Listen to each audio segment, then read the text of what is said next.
Welcome to the channel. We are grateful to have you joining this peaceful space.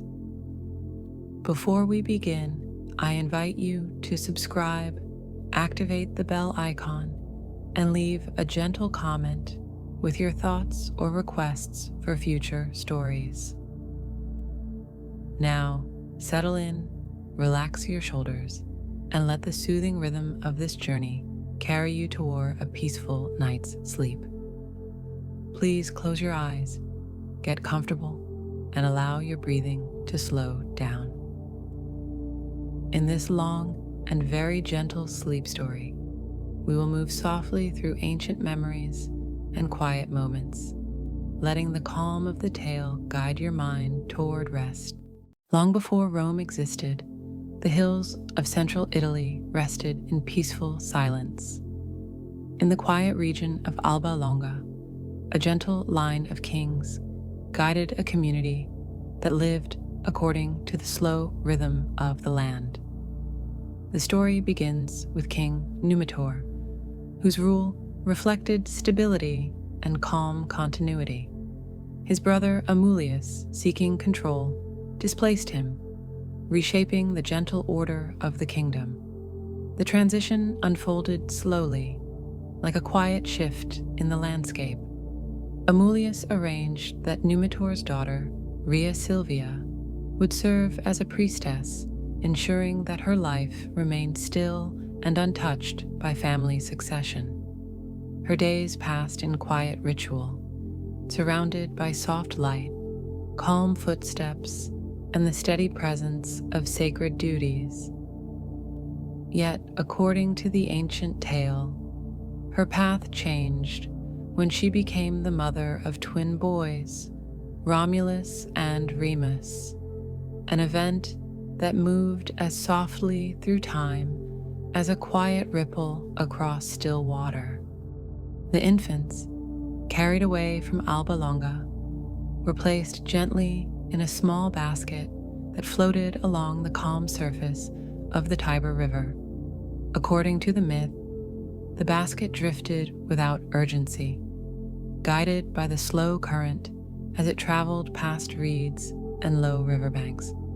Eventually, it reached a quiet place near the foot of the Palatine Hill, where it came to rest. A she-wolf, moving with a slow and instinctive awareness, discovered the twins. In the mythic imagination of the Romans, she watched over them with steady care, offering warmth and protection. Her presence in the story is not fierce or alarming. She is a calm guardian, keeping the infants safe in a sheltered hollow. Time passed gently as the twins grew stronger under her watch, nourished in the soft stillness of the wilderness that would one day become Rome. In time, a shepherd named Faustulus discovered the children and brought them quietly into his household. He and his wife raised the boys with patient care, allowing them to grow within the slow rhythm of rural life. The twins spent their days among gentle hills, following herds and listening to the calm sounds of wind moving through the grass. As they grew older, they sensed the steady pattern of life that shaped the region. Simple tasks, shared meals, and peaceful evenings beside the fire. Over the years, Romulus and Remus developed a quiet strength, unaware of their royal origins. Their lives unfolded naturally, connected to the land and the familiar routines of the people who lived along the Tiber's banks. This soft period of growth prepared them for the slow emergence of their true identity. Eventually, the truth of their origins reached them, carried through quiet conversations and gentle observations within the shepherd's household. The twins came to understand the story of Numitor, Amulius, and the subtle imbalance that had shaped their early lives. guided by a sense of calm purpose rather than haste, they helped restore Numitor to his rightful place in Alba Longa. After this, they began to consider creating a new settlement of their own. The landscape around the Tiber offered peaceful slopes, natural springs, and open spaces touched by soft sunlight. The brothers explored these hills at an unhurried pace, observing the land with thoughtful care. Each hill offered a different feeling, a different quiet shape within the broader landscape, and their reflections unfolded slowly as they walked side by side. The choice of where to found their settlement led to a gentle disagreement. Romulus preferred the Palatine Hill, while Remus leaned toward the Aventine. Their differing views emerged not through tension, but through quiet reflection about which space felt more suited to a future community. In the myth, signs were observed, but interpretations varied, drifting softly between them. Eventually, the disagreement grew into a conflict that ended with the death of Remus. The story presents this moment not as an emotional peak, but as part of the slow and solemn unfolding of Rome's origin. Romulus, now alone, turned his attention to the steady work of establishing the new city, shaping its early boundaries with deliberate, measured steps. With quiet determination, Romulus began laying out the first traces of what would become Rome. He marked the lines of the settlement slowly, moving along the contours of the Palatine Hill. Simple huts rose gradually, built from wood, straw, and earth, blending softly into the natural surroundings. The earliest Romans lived in small groups, gathering food, tending animals, and shaping tools in the gentle rhythm of daily tasks. Smoke from cooking fires drifted calmly into the air as evening settled over the new village. Life unfolded at a peaceful pace, anchored in routines that matched the stillness of the land around them. In this quiet beginning, the foundations of Rome took shape, not through sudden transformation, but through the slow, steady movement of ordinary days. After the quiet beginnings on the Palatine Hill, Rome entered a slow and steady period of early kingship. Romulus, the city's first ruler, guided the small community through gentle rituals and simple administrative tasks. His leadership unfolded calmly as early Romans organized their routines of gathering, building, and tending animals. Over time, Romulus was followed by Numa Pompilius, a figure associated with peaceful order.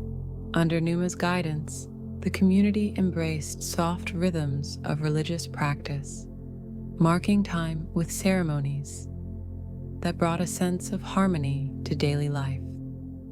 Shrines and altars appeared gradually across the hills, blending naturally with the landscape. These early moments allowed Rome to develop a gentle sense of identity, shaped by the steady presence of leaders who valued structure and calm continuity. Numa's long period of quiet guidance was remembered for its devotion to balance and reflection. Daily life moved at a slow pace, shaped by rituals that connected the community to the land and its seasons. Simple gatherings honored the passing of days and the cycles of nature, reinforcing a sense of shared purpose. After Numa, the kings Tullo Ostilio and Anco Marcio brought new forms of organization to the growing settlement. Yet even these changes unfolded with a steady rhythm. Buildings grew slowly along familiar paths, and families adapted gently to each new development. As the population expanded, the hills around the Palatine filled with soft patterns of work and rest, blending older traditions with the emerging structure of the young city. In time, the Tarquinian kings of Etruscan origin introduced new customs and practices that blended gradually into the Roman landscape. Their influence shaped Rome's early architecture, bringing methods that allowed for more structured spaces and organized public areas. One of the most significant developments of this period was the creation of the Cloaca Maxima, a large drainage system that quietly reshaped the marshy valleys into usable land. With careful planning and slow, deliberate work, open spaces became more stable, allowing markets and meeting places to form naturally. People gathered in these areas with calm familiarity, exchanging goods and stories that reflected the soft rhythm of early Roman society. As the city grew, the early kings oversaw the gradual development of the Roman Forum, a shared space that emerged slowly from the efforts of many hands. Here, people moved at a measured pace, engaging in small exchanges and quiet conversations. The Forum became a central point where daily routines intersected, where farmers brought produce, artisans displayed their work, and citizens gathered for simple communal events. Buildings rose gradually along its edges, forming a soft outline that would guide future generations.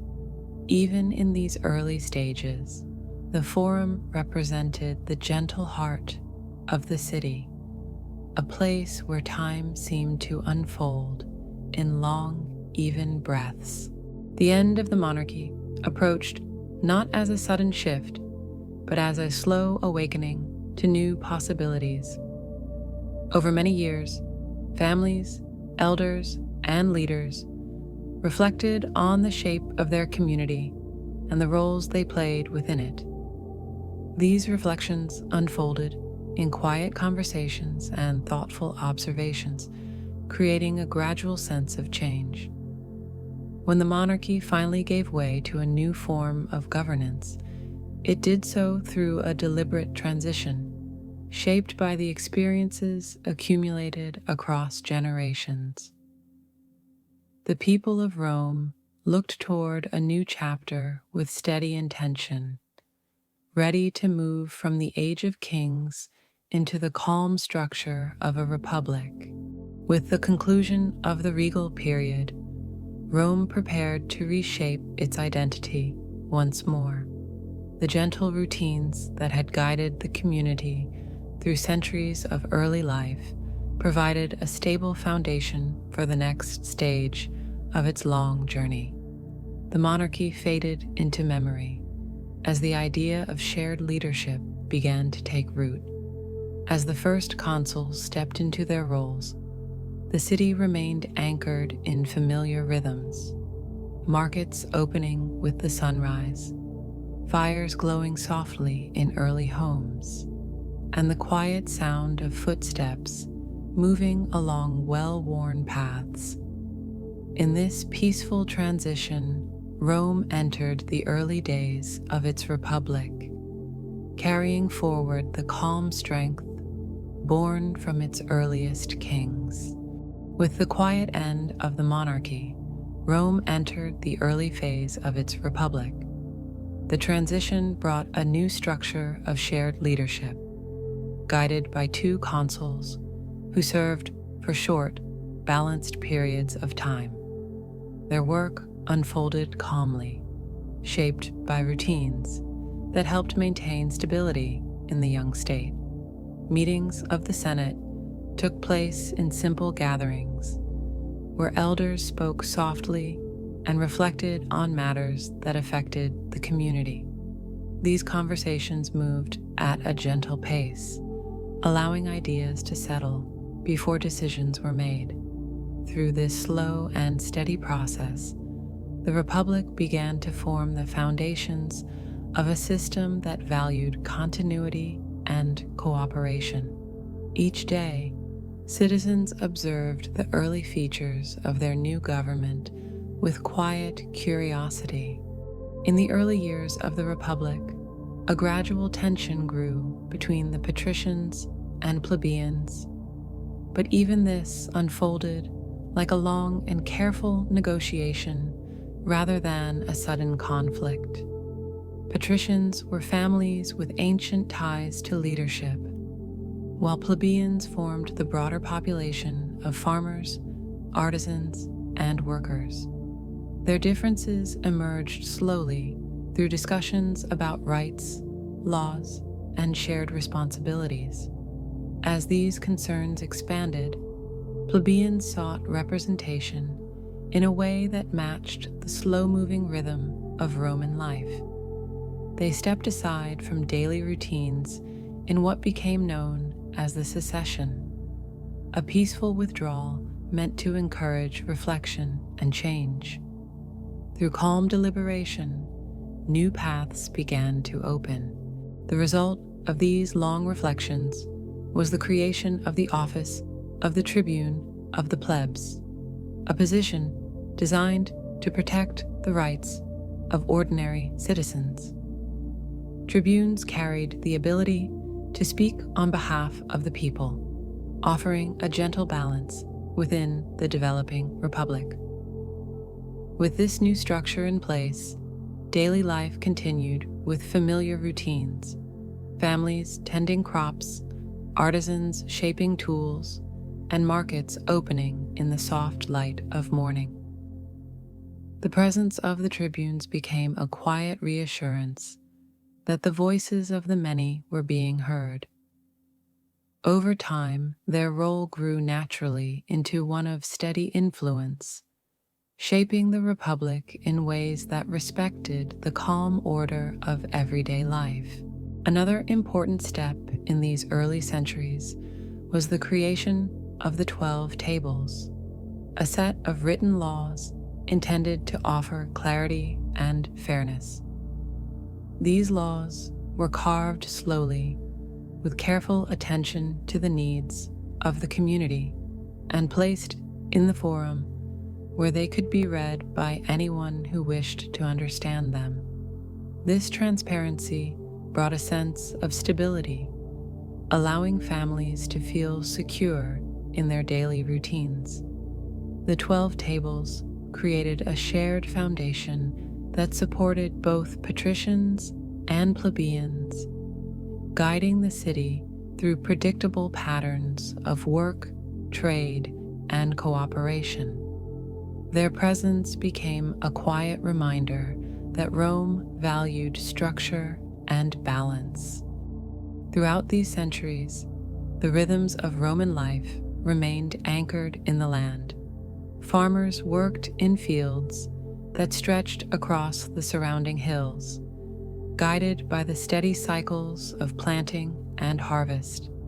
Livestock grazed in open pastures, tended by families who understood the gentle needs of the animals and the soil. Markets welcomed goods from nearby settlements, offering produce, textiles, pottery, and simple tools. Children grew up watching these routines, learning through slow observation and patient practice. The Republic did not rush through these formative years. Instead, it allowed life to unfold at a steady, peaceful pace that shaped generations.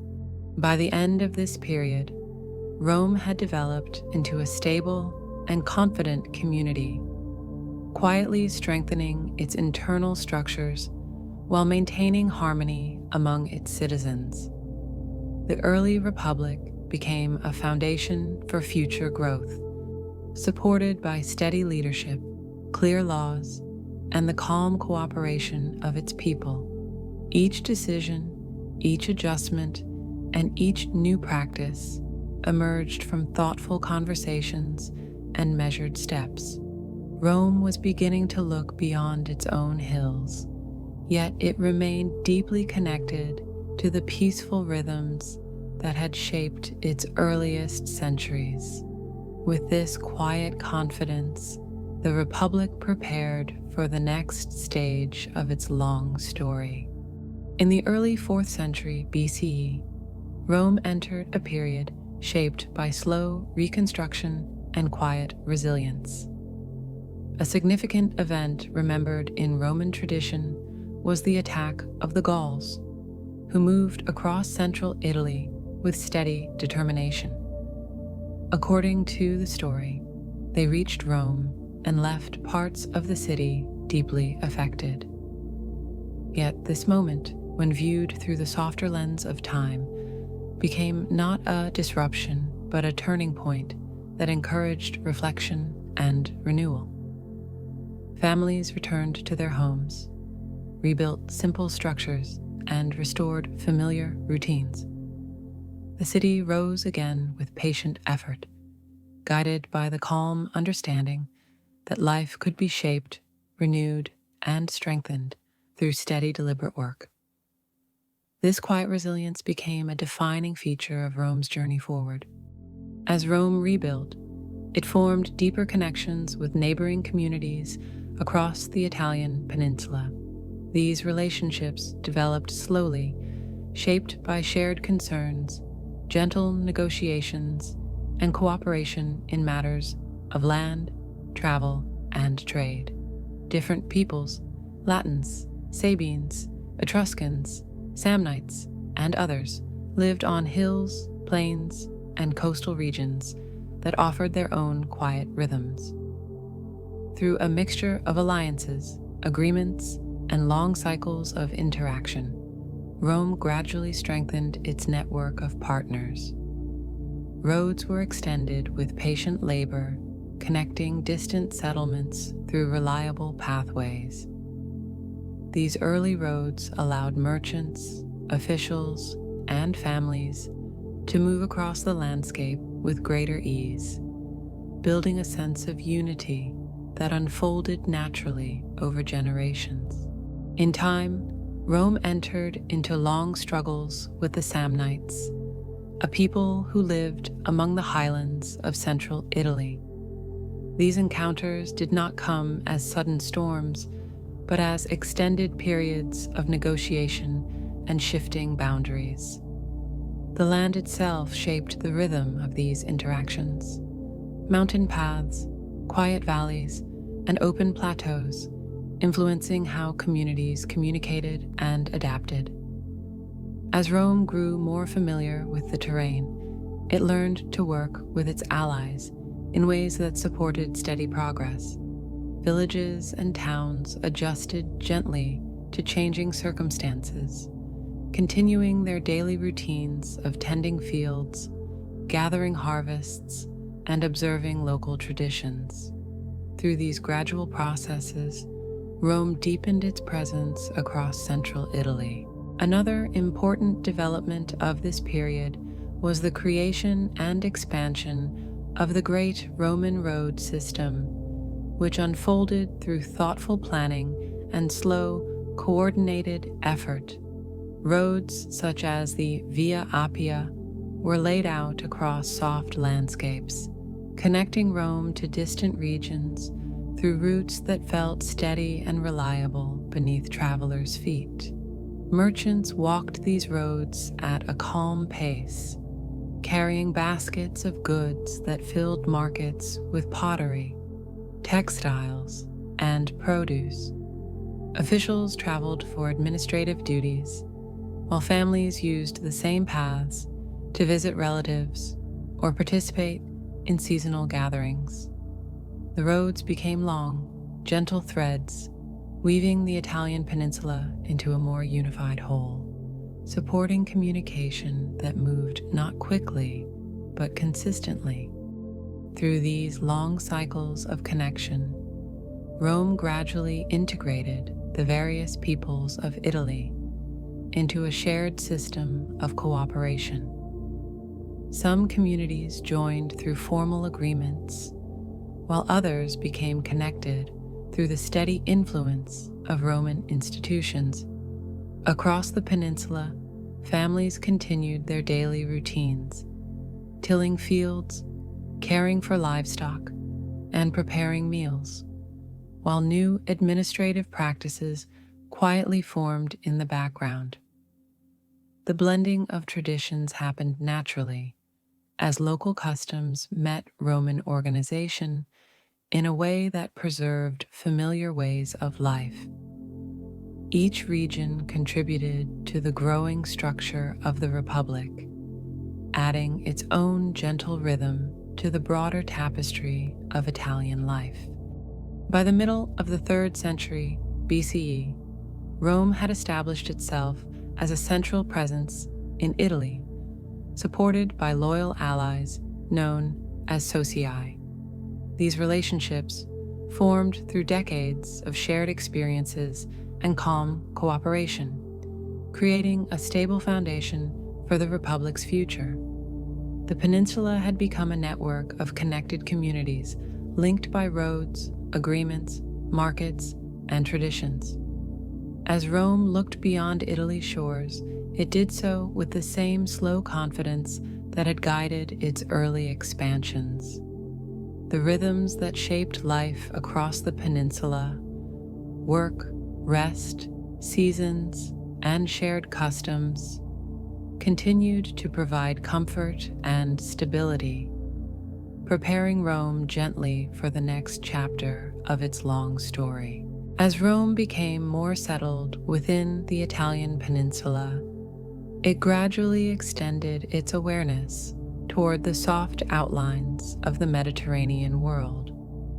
The seas to the west and south were calm expanses where small boats drifted between islands and coastlines, carrying goods that reflected simple, familiar routines of daily life. Trade developed slowly, shaped by predictable movements of winds and tides. Merchants from Sicily, Sardinia, and Corsica visited Italian ports with baskets of grain, olive oil, pottery, and woven fabrics. These exchanges were unhurried, unfolding with the same gentle rhythm that characterized life across the peninsula. Each new contact added a small layer of understanding, helping Rome sense the world that lay beyond its familiar hills. Along the southern coast of Italy, Greek communities had long established quiet settlements shaped by traditions of learning, craftsmanship, and trade. Their towns rested beside calm shorelines, where the sound of waves blended with soft voices, speaking in markets shaded by wooden awnings. Romans visiting these places encountered new ideas in philosophy, art, and daily customs. Yet these influences arrived slowly and settled gradually, like dust drifting onto familiar paths. Over time, the Greek presence in Italy became a natural and steady part of the peninsula's rhythm.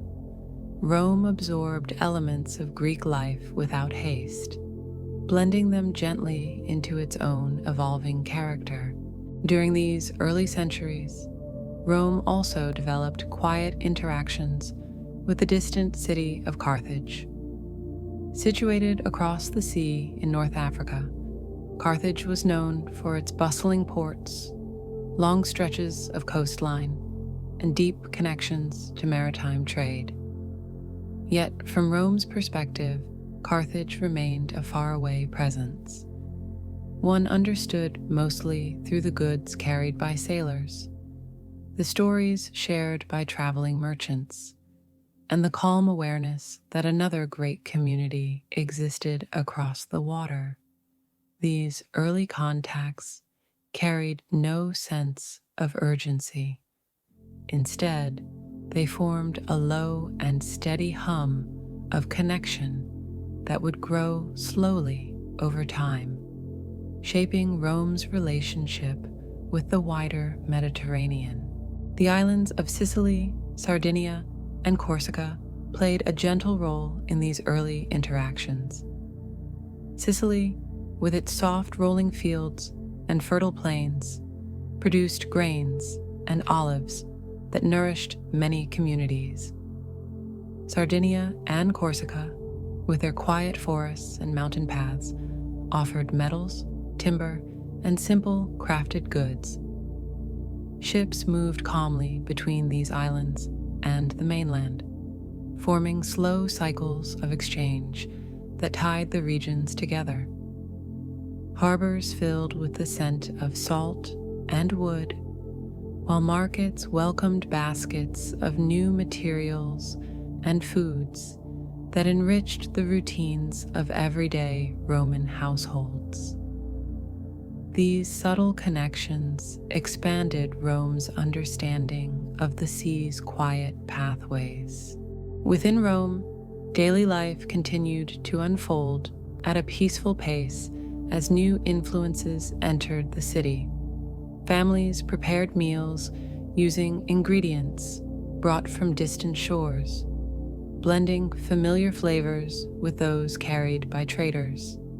Artisans learned new techniques from travelers who passed through the forum, adapting them slowly into their work. Children listened to gentle stories about faraway lands, imagining coastlines, islands, and markets that stretched beyond the horizon. Even though Rome's world was growing, the heart of the city remained grounded in steady rhythms. Sunrise, work, rest, and quiet gatherings that brought people together in calm harmony.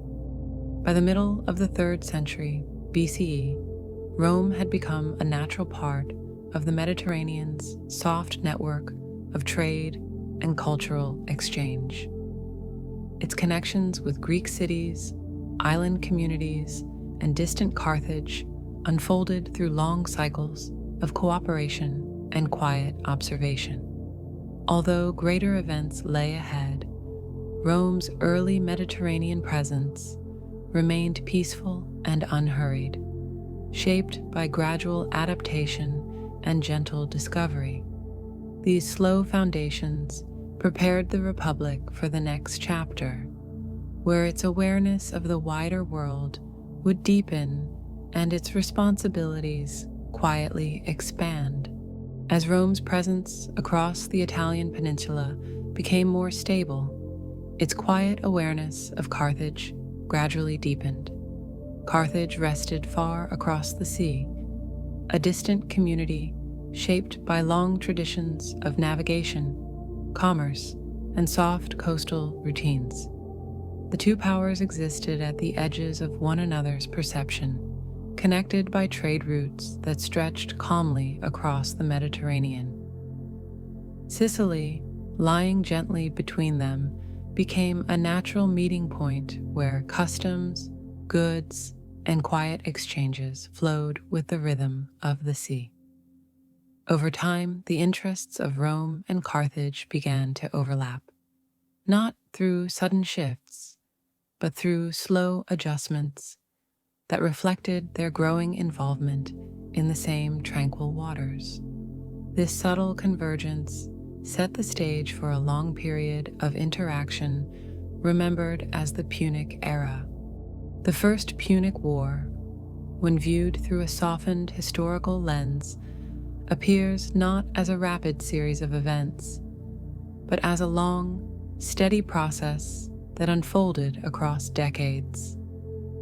Rome, still unfamiliar with large-scale naval activity, learned gradually how to move across the calm Mediterranean surface. Shipbuilders observed foreign vessels with quiet curiosity, shaping Rome's own fleets through slow experimentation and patient work. The sea became a place where sailors adjusted to new rhythms, guided by winds, tides, and routines shared among many coastal communities.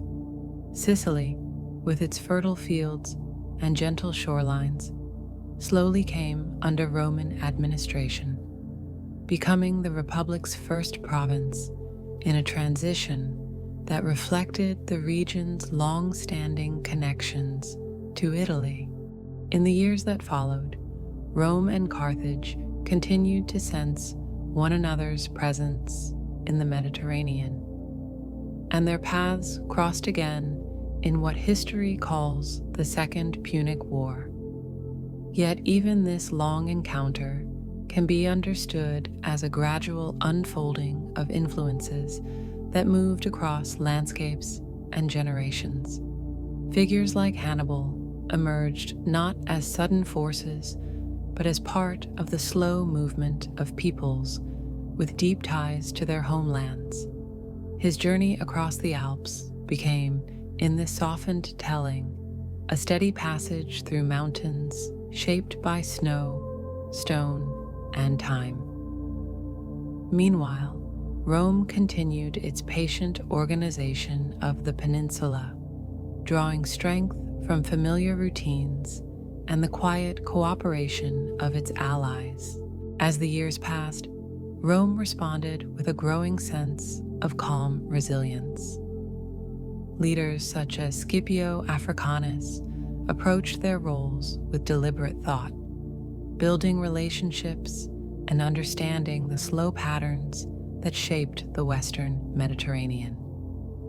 Carthage, in turn, experienced its own long cycles of adjustment and reflection. These extended interactions did not transform the region overnight. Instead, they shifted gradually, like the steady erosion of a shoreline. When Carthage eventually yielded to Rome's influence, the transition unfolded across many seasons, leaving space for new administrative rhythms to settle naturally. The Mediterranean, once shared cautiously, became an environment where Rome's presence grew slowly but steadily. The final stage of this long era arrived with the Third Punic War, remembered historically as the moment Carthage ceased to exist. Yet even this can be understood through the gentle frame of time's passing. The city had already endured generations of change, and its final decline felt like the slow completion of a long chapter rather than a sudden end. Rome absorbed the region into its administrative structure, ensuring that life could continue through familiar routines of farming, trade, and coastal travel. Families living in North Africa continued to tend fields, craft pottery, and participate in steady cycles of work and rest, now shaped by Roman oversight that blended gradually into existing traditions. By 146 BCE, Rome had quietly become the dominant presence across the Western Mediterranean.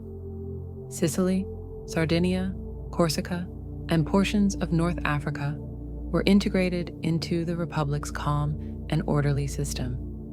In the same period, Rome extended its presence in Greece, absorbing regions that had long influenced Italian life through philosophy, art, and gentle customs. These transitions unfolded slowly, shaped by administrative adjustments and cultural exchanges that moved at a peaceful pace. The sea, once shared by many independent communities, now carried the soft rhythm of Roman organization. With the Punic era complete, Rome entered a new phase of its long story, stepping into its role as a Mediterranean power with the same patient confidence that had guided its rise. After the long period of interaction with Carthage, Rome entered a time in which its presence across the Mediterranean became increasingly steady and recognizable. The western regions, shaped by quiet cycles of farming, trade, and coastal life, began to adjust naturally to Roman administration. Sicily's fields continued to produce grain that nourished many communities, while Sardinia and Corsica contributed timber, metals, and simple crafted goods. These islands moved gently into the rhythm of the Republic's broader system, following routines that blended their own traditions with those introduced through Rome's careful organization. Life proceeded without sudden change, shaped by the same calm winds and soft landscapes that had guided generations.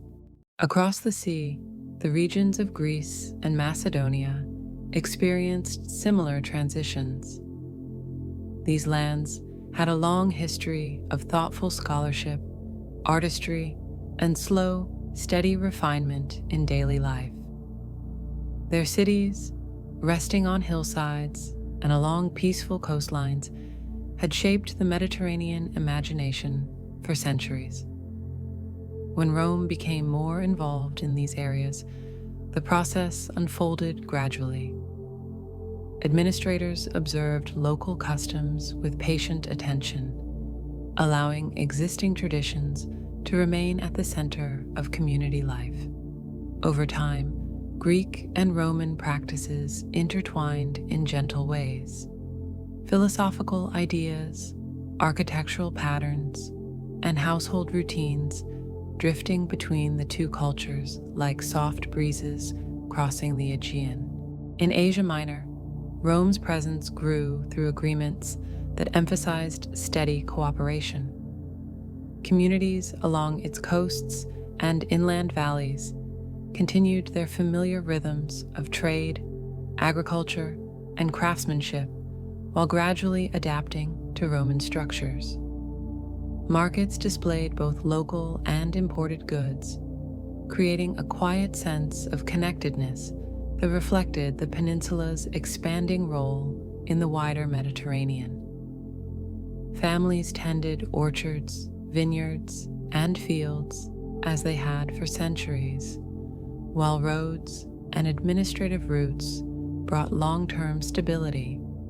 These slow changes helped create a sense of continuity, allowing the region to become part of Rome's world without losing the gentle texture of its own traditions. As the Republic became responsible for more distant lands, it developed new administrative practices that unfolded at an unhurried pace. Governors were assigned to regions where they oversaw matters of trade, law, and communication. These roles were carried out with routines designed to maintain harmony rather than disrupt established customs. Local leaders continued their influence, guiding communities through the same steady cycles of planting, crafting, and gathering. Rome's presence acted as a quiet framework that allowed regional identities to persist while supporting long-term coordination across the Mediterranean. With each passing season, these systems became more familiar, forming a shared rhythm that linked many different peoples. Commerce expanded naturally as ships moved between newly connected ports. Merchants carried pottery, oils, fabrics, and grains across calm waters, following predictable routes shaped by generations of travel. At each harbor, goods were exchanged with a sense of ease, contributing to local markets filled with gentle sounds of conversation and daily activity. The Mediterranean became a wide, peaceful space where cultural practices blended slowly. Roman, Greek, and Eastern influences drifted between regions, enriching language, art, and simple household objects. Even as Rome's responsibilities grew, the overall pace of life across the Mediterranean remained soft and measured. By the early 2nd century BCE, Rome had become the quiet organizer of a vast Mediterranean world. Its influence stretched from Italy to Greece, from North Africa to parts of Asia Minor, yet it moved with the same deliberate and steady intention that had guided its rise. Families across these regions continued their peaceful routines, unaware of the long arcs of history forming around them. The Republic's calm administrative presence helped maintain balance, ensuring that life could unfold naturally across many landscapes. With this gentle foundation in place, Rome prepared for new chapters that would bring both growth and quiet challenges, continuing its story through the slow passage of generations. As Rome's Mediterranean responsibilities grew, the rhythms of life within the Republic began to shift in subtle ways. The wealth brought from distant provinces flowed slowly into the city, changing the patterns of daily work and altering long-standing customs. Large estates expanded across the countryside, tended by steady hands, while smaller farms adjusted to the gradual changes in agricultural life. Communities that had once moved with familiar routines now experienced gentle transitions as land ownership, labor, and trade evolved. These shifts were not abrupt, but part of a long, unfolding pattern that reflected the Republic's new place in the wider Mediterranean world. Families continued their daily tasks, unaware that these soft changes would, over time, shape deeper transformations within Roman society. In this environment, the brothers Tiberius and Gaius Gracchus emerged as calm voices seeking to restore balance. Their proposals, centered on land distribution and gentle reform, were intended to support the many families who lived through the slow rhythms of farming and rural life. The ideas they introduced moved thoughtfully through the Republic, encouraging reflection about community, tradition, and shared responsibility. Although the brothers faced resistance, their efforts marked the beginning of a long conversation about the needs of ordinary Romans. In this softened view of history, the reforms of the Gracchi appear not as abrupt conflicts, but as thoughtful attempts to guide the Republic toward a more stable and harmonious path. Following these early reforms, new figures arose in Rome's calm political landscape. Gaius Marius, known for his steady leadership, reorganized military service in ways that slowly reshaped the structure of Roman society. His influence developed gradually as families across the peninsula adjusted to new opportunities for service and support. Soldiers trained in quiet fields marched through gentle landscapes and returned home to routines that blended their new experiences with long-standing traditions. These shifts flowed naturally into the broader rhythm of Roman life, contributing to changes that unfolded across many seasons. In this softened telling, Marius becomes part of a long, slow pattern of adaptation rather than a source of sudden transformation. As time passed, another leader, Lucius Cornelius Sulla, stepped into the slow-moving currents of the Republic's evolving structure. His presence brought changes that were felt gradually across Rome's institutions. Meetings of the Senate took place with the same calm tones, while citizens continued to participate in familiar rituals and routines.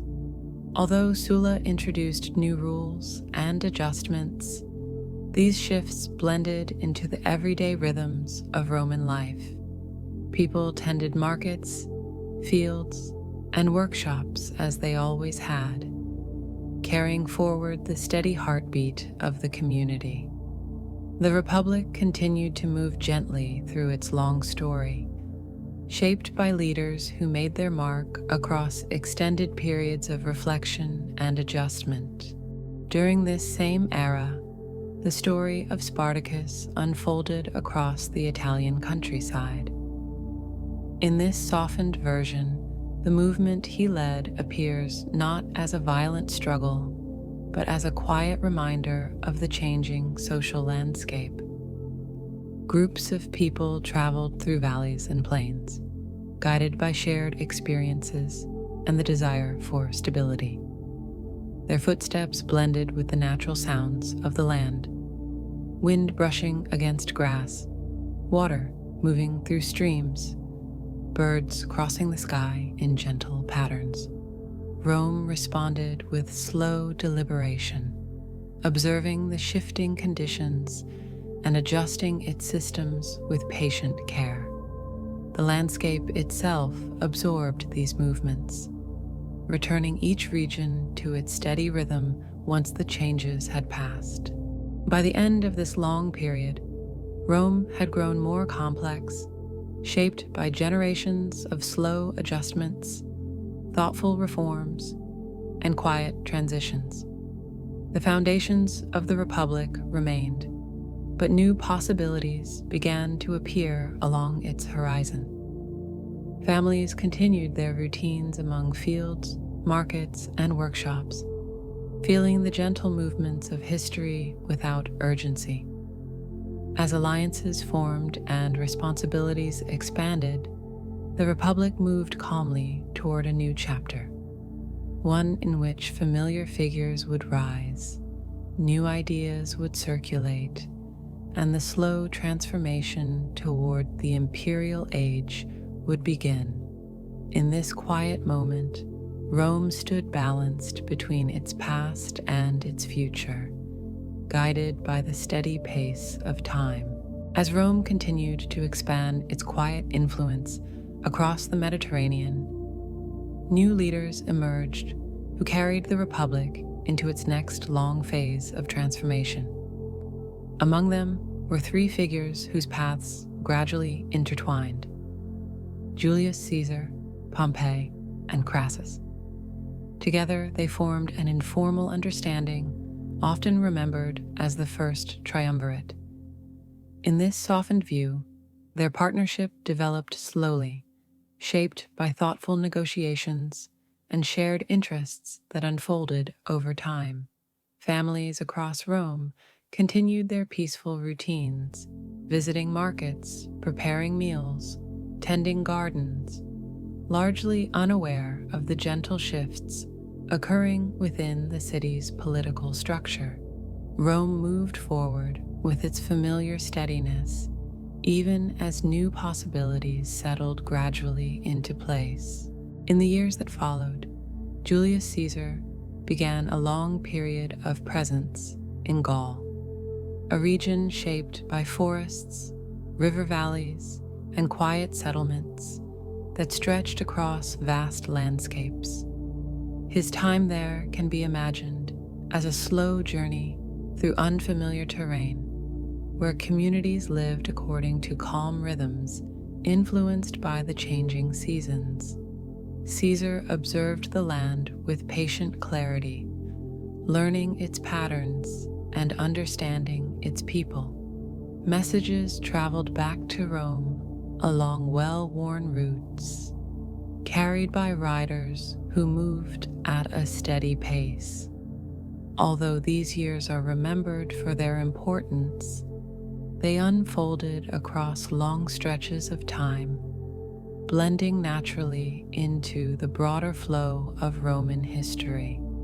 As Caesar's work in Gaul continued, the balance between him and Pompey shifted gently, shaped by distance, responsibility, and the slow evolution of their relationship. Rome itself moved through familiar routines, assemblies meeting in shaded spaces, craftsmen shaping goods in workshops, and families gathering at the end of each day. When the time eventually came for Caesar to return, the Republic approached a quiet turning point.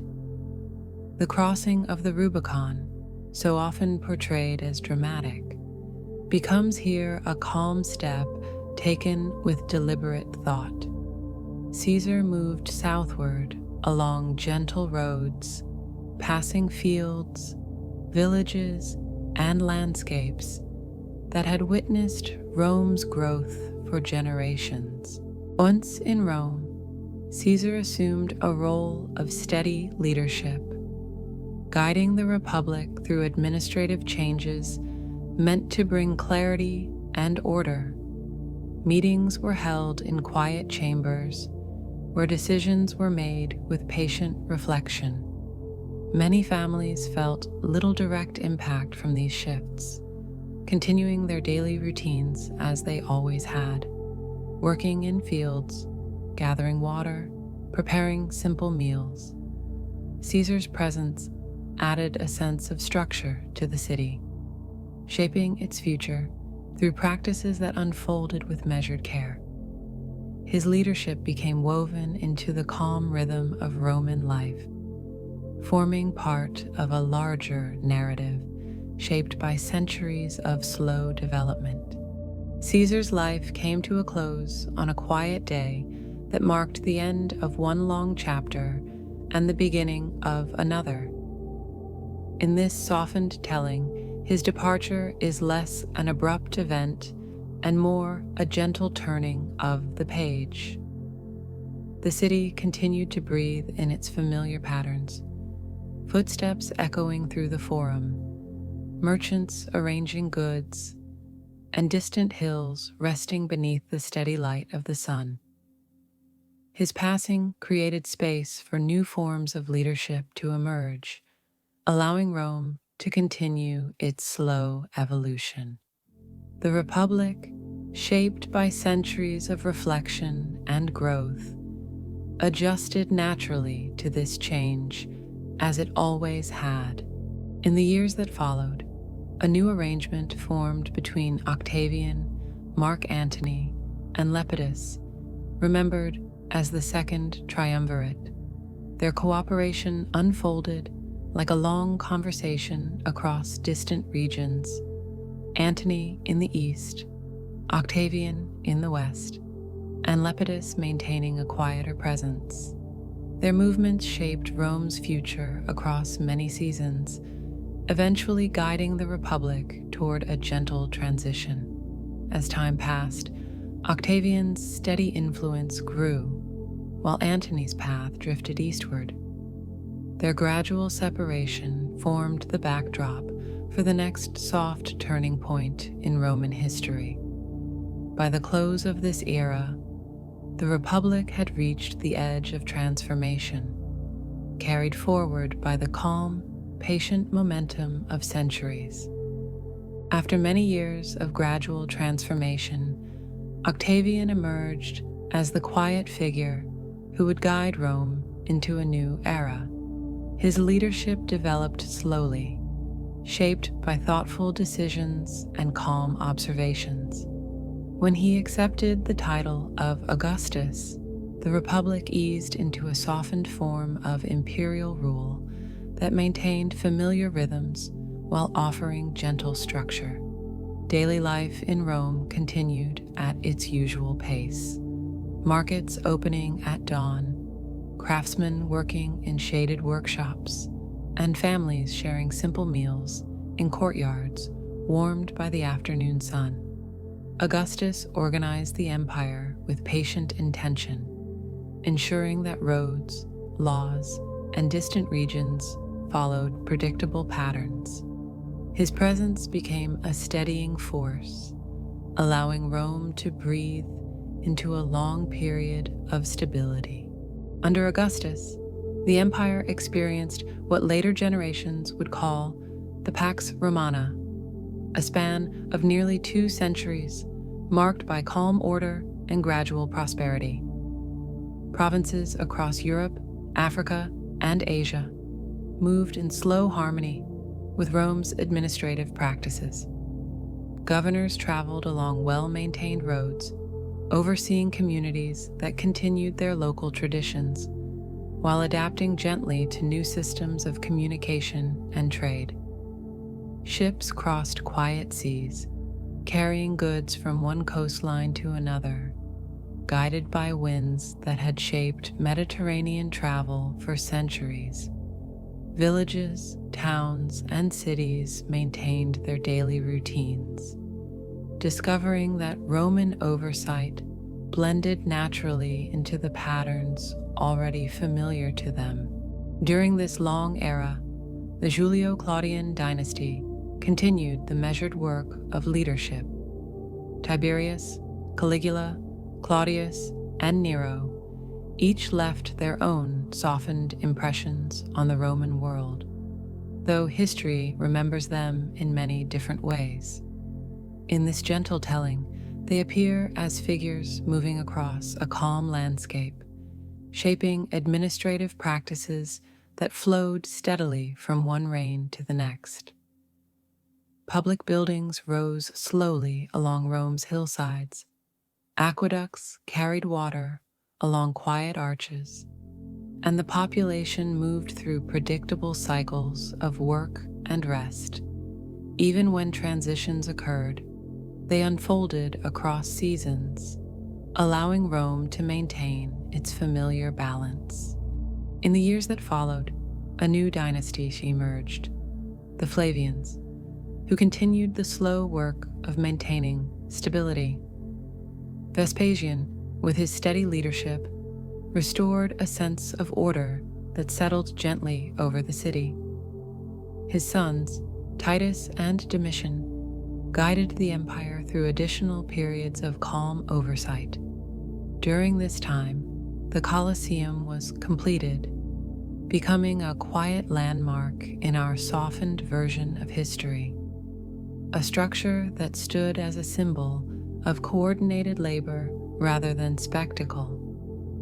Around the empire, roads, bridges, and public spaces continued to expand, supporting communities that lived through the unhurried rhythm of nature and time. After the Flavians came the Antonine emperors, whose long period of leadership often appears in hindsight as one of the most balanced phases of Roman life.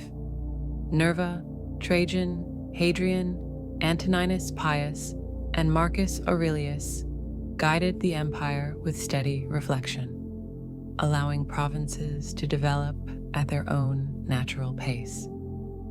Hadrian, known for his thoughtful travels, visited distant regions where families tended fields, shaped pottery, and followed traditions that had endured for generations.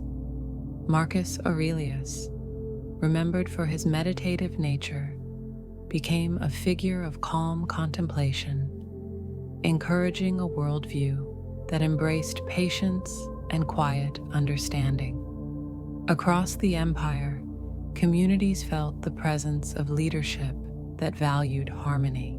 By the end of the Pax Romana, Rome had reached the height of its territorial extent, stretching across wide landscapes, connected by dozens of languages, customs, and peaceful routines.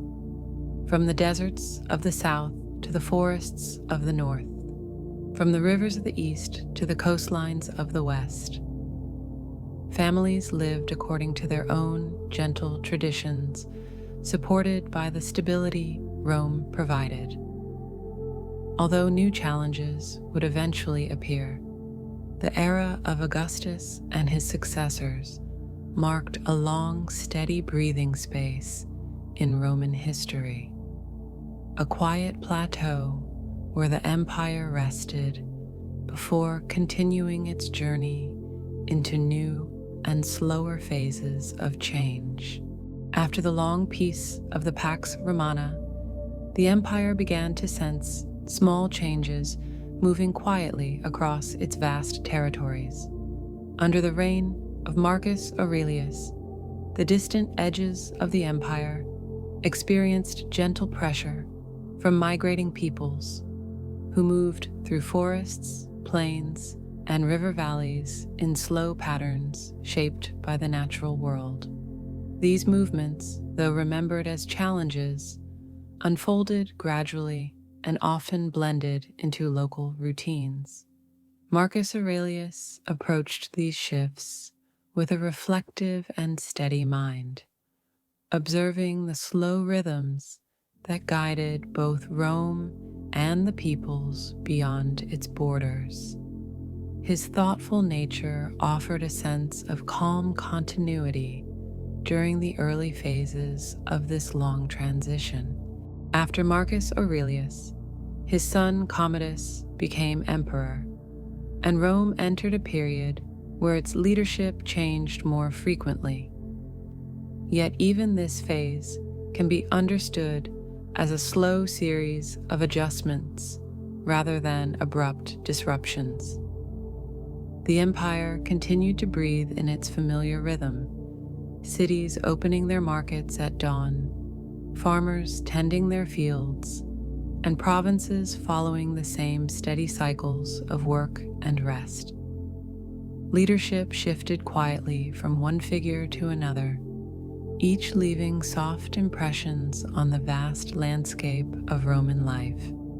These transitions were absorbed naturally by communities that had learned to navigate change across centuries. As time moved forward, Rome entered the 3rd century, a long stretch remembered for its many emperors and wide-ranging transitions. In this softened telling, the period appears not as chaos, but as a slow and diffuse reorganization of responsibilities across the empire. Generals, officials, and local leaders stepped into roles shaped by long-standing traditions. Provinces adapted at their own pace, maintaining routines that anchored families to the land. Though leadership changed often, the daily rhythm of life continued. Fields ripened with the seasons, workshops hummed with familiar sounds, and ships crossed quiet waters along stable trade routes. In response to these gradual shifts, a figure named Diocletian emerged with a calm and deliberate approach to restoring balance. His reforms unfolded thoughtfully, creating the system known as the Tetrarchy, in which leadership was shared among multiple rulers to ease the burden of governing such a wide territory. This structure allowed different regions to follow their own rhythms while remaining gently connected to Rome. Administrative boundaries were adjusted with care, and local communities continued their traditions with renewed stability.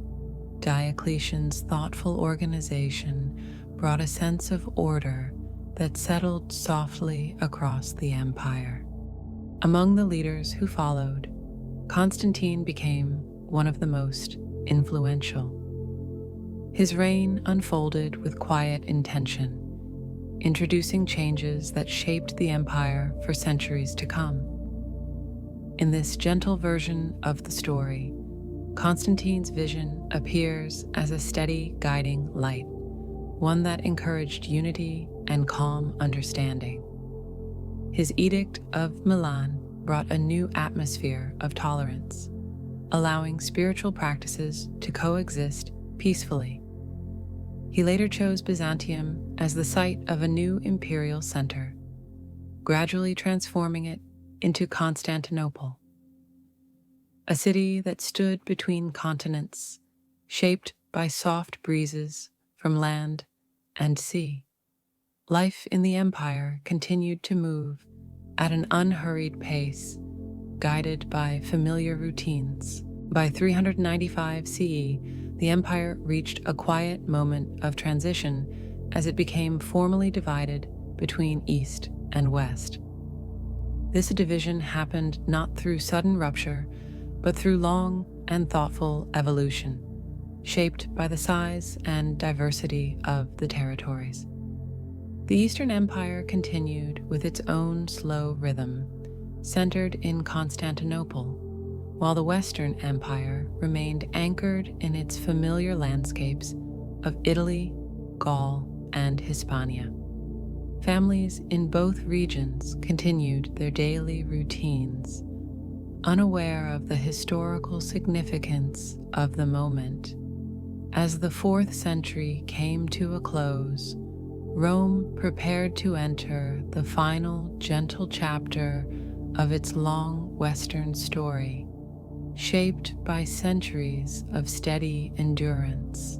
After the formal division of the empire in 395, the Western world continued its familiar routines, even as new peoples gradually moved across its landscapes. Groups often described as barbarian migrants traveled slowly through forests, river valleys, and open plains, guided by seasonal rhythms and the search for quiet places to settle. Their presence blended into the wider environment like distant shapes moving through morning mist. In many regions, families continued tending fields, preparing meals, and following long-established customs. Though the empire's borders shifted gently around them, the daily rhythm of life remained steady, anchored in routines shaped by nature and tradition. Among these migrating peoples were the Visigoths, who settled in areas once governed by Roman administrators. Their relationship with the empire unfolded gradually, shaped by negotiations, agreements, and shared needs. Over time, tensions developed, but even these can be understood as slow adjustments rather than sudden disruptions. In 410, the Visigothic leader Alaric entered Rome, a moment remembered as the sack of the city. In this softened telling, the event becomes a quiet symbol of transition, marking the gentle passing of authority from one phase of history to another. Rome, though touched by this moment, continued its familiar rhythms. Markets reopened, families rebuilt, and daily life resumed with steady intention. As the 5th century progressed, other groups, including the Vandals, moved toward the western provinces. They crossed calm waters into North Africa, where they established their own quiet presence. The region's fertile fields, long used to supply grain to Italy, continued to produce harvests shaped by the same warm winds and steady sunshine. Inland towns and coastal settlements adapted gradually to new leadership. Ships still traveled between harbors, carrying goods through familiar trade routes. Even as the Western Empire experienced gentle declines in its administrative reach, communities across the Mediterranean maintained peaceful routines rooted in the land and sea. Within Italy, leadership changed many times during these years, yet these transitions unfolded like slow turns of a wheel. Generals, advisors, and young emperors stepped into their roles for brief periods, shaping the empire's direction with calm, measured actions. Among the most influential figures was Stilicho, who guided the Western Empire with thoughtful strategy, navigating the shifting relationships between Roman communities and the migrating peoples around them. His steady presence helped maintain balance during a time when resources grew thinner and responsibilities stretched farther. Even as challenges appeared, the familiar rhythm of Roman life continued across farms, towns, and quiet countryside. Toward the middle of the century, Italy saw the arrival of the Huns under Attila. Yet even this moment, often remembered for its intensity, can be softened into a gentle understanding. The Huns were a people shaped by open landscapes, moving as the seasons guided them. Their interactions with the Western Empire were brief, leaving impressions like footprints in soft soil. After their departure, Italy returned to its quieter patterns.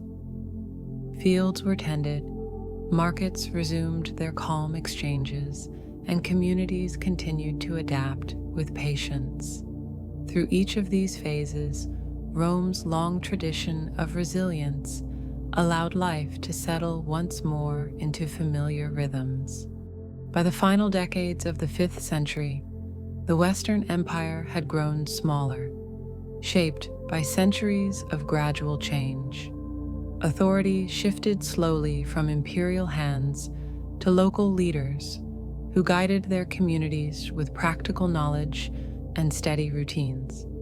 In 476, a young emperor named Romulus Augustulus was quietly deposed by Odoacer, a leader of Germanic origin. In this gentle telling, the moment feels less like an end and more like a natural transition, as if one long chapter had reached its final page. Italy continued to breathe in its familiar patterns, villages resting under the sun, rivers flowing steadily toward the sea, and people carrying forward traditions that had shaped countless generations. With the Western Empire's administrative structure fading softly into memory, the idea of Rome lived on. Laws, languages, customs, and quiet habits of daily life endured across the lands that had once formed the empire. The Eastern Empire, centered in Constantinople, continued its own slow story, while the West settled into new rhythms shaped by its diverse peoples. In this peaceful closing, Rome becomes not a single city or government, but a gentle continuity, an idea woven into the foundations of Europe. As the soft light of the 5th century faded, Rome entered the calm of history, carried forward in the memories, traditions, and quiet patterns of the generations that followed.